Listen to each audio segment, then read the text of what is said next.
So hey guys, it's me Danielle again. I know I can tell a lot of people that's on here are definitely people that were sent to sabotage me having any followers, trying to sabotage me having a platform to expose them because all the truth come out. This isn't like I actually have 7 years of this, and it's just so crazy. But anyway, I want to start with mental health. So, what I'm gonna start with, like they direct everything to mental health. Mental health is the number one leading illness in the world. Um, the number one um, the number one characteristic of mental health is depression. Everything, if they can't come up with another name for it, um, it's called depression. So basically, I want to put a lot of this stuff that's going on in this world. It's a battle between good and evil. I'm talking about all over the world. And the crazy part I feel is that a lot of people are not recognizing exactly what they're doing and what's going on. I've also found out there's a place called Mental Health of America.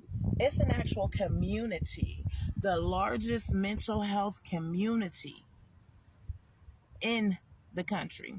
I'm not gonna say the world, but it is the largest mental health community.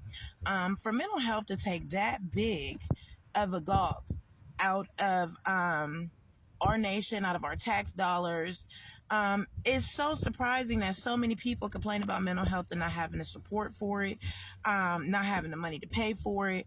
Well, why are all of these people that don't have mental health fraudulently being diagnosed with mental health? Um, I mean, I live in a city where mental health is very prevalent. It's strong here. There's people all downtown. I'm talking about with serious mental health issues. What we grew up knowing is crazy or having mental health. Walking around fighting stuff in the air, walking around just rambling about just stuff that just nothing, or whatever the case may be. But there's different types of mental health that are real. For instance, I follow, if anybody know Moniece that was on Love and Hip Hop Hollywood, her brother, I think his name is Daniel or something like that. I'm really not sure. But her mom is online. I can't even think of her name because I started to start writing stuff down. I'ma just go ahead and just go off of what I know, what I've experienced. But her brother experienced mental health to the point where he has manic episodes, to where they have to sometimes.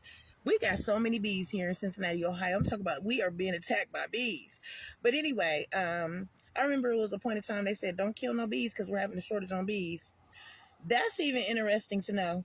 I think they wanted all that honey to take underground with them. If y'all think about it, what else would they say that for? But now we're overpopulated with bees everywhere, to the point where you can't sit nowhere with your windows down because you will be attacked by bees.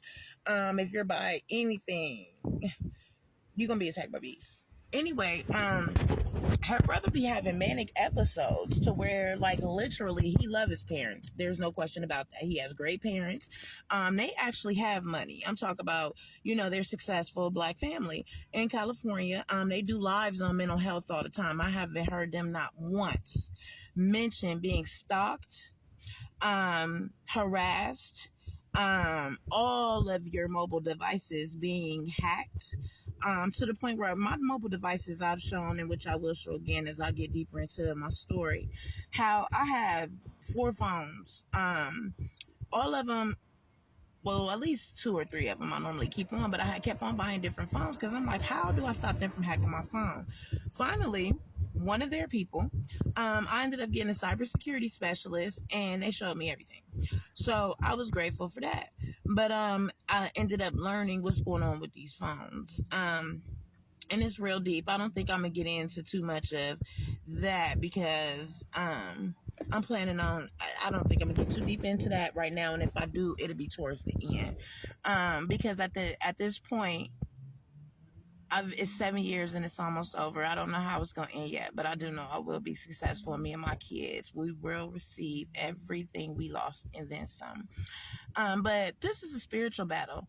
If in this case, there is nothing in my life that one man or there's not one person that will be able to fix this. It's bigger than everybody. it does sound very ridiculous. But how does mental health end up being the person that is the victim of these heinous crimes? Okay, not to mention they're sex traffickers. And then I think a lot of what's going on too, you have to think how deep sex trafficking is. These kids get older. Some of them begin to get trust from their controllers, handlers, abusers.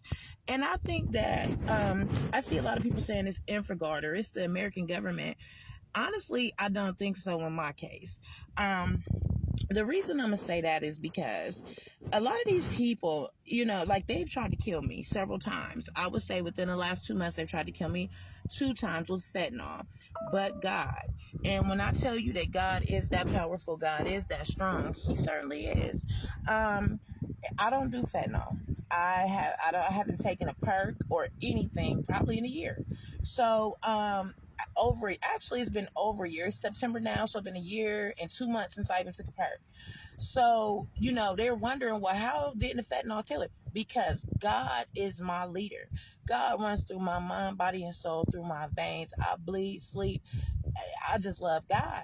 And that's all I've ever had. My mom only had one child, and my mom always hated me, super hated me. So, the only person I had to rely on was God. By me being the only child and my mom not liking me, she wasn't really interested. She was mean, okay? She had a boyfriend that did coke all the time, used to swear somebody was in the closet, mental health. And then she always had a real strong mental health. But now that I'm older, I recognize she has a demon on her. I guess my family, I knew I had a family that had a history, long, long, long generations of being in secret societies. And then I'm from Warren, Youngstown, where the mafia, Italian mafia, was very prevalent at the time of, when I was a kid. My grandmother had a bootleg in her basement, and it was, where she had a bootleg and they ran numbers. Well, that was connected to the mob. So, my family is connected to a lot of different things, and there've been some very demonic things going on. And I'm glad that God gave me or chose me to be the one to expose these things and hopefully stop it for the generations going forward. Because I would hate for any of this to rub off on my kids. My mom has a mental health issue that is beyond anything that I could imagine. Now, we have these people that are attacking us to where they have built a whole team of what I believe to be victims. When I watch these people, I've prayed about it. I've talked to God about it. And what I'm getting from it is these are people that have been victims of child sex trafficking, and they got older. So what happened is that their masters began to trust them. And so they are used to stalk people. Now, it could be some people from Infraguard, but at the end of the day, we have to be in reality with this, okay? The government has too much going on. There are real live militia groups growing all across the country since the situation with the Trump thing, when they raided the White House. People recognize at that point there is too much leeway, too much going on, and people start building their own groups to protect themselves. So the government got a lot of that going on. Infraguard is meant to surveillance for the government. The government, it's only so many of them. Yeah, there's a lot, but they also have to protect the president. It's a lot they have to do, and the military is busy as well. So, the military's job is not to be in disguise, or they're not, it's really deep. But I just don't get that this is them in my case. The government doesn't have to try to kill me with fentanyl multiple times. The government want me dead, they'll do it one time and that's it, okay? They're not trying. So what it is that I think that these people are victims. I think they are crying out for help. I think that I know a lot of it I was just going to be hush hush about. But the Lord said, I showed you too much to be quiet. I showed you too much to be quiet. It's a lot of things going out. I'm not going to get all into the technology of the government, because I just don't think it's that. I know it's not that. They got too much going on to where, they are worried about anything that I have going on. I have no platform. Nobody likes me at this point. But the good thing about this whole situation is I am famous. Everybody knows me in Michigan. Everybody knows me in Pennsylvania. Everybody knows me in Florida.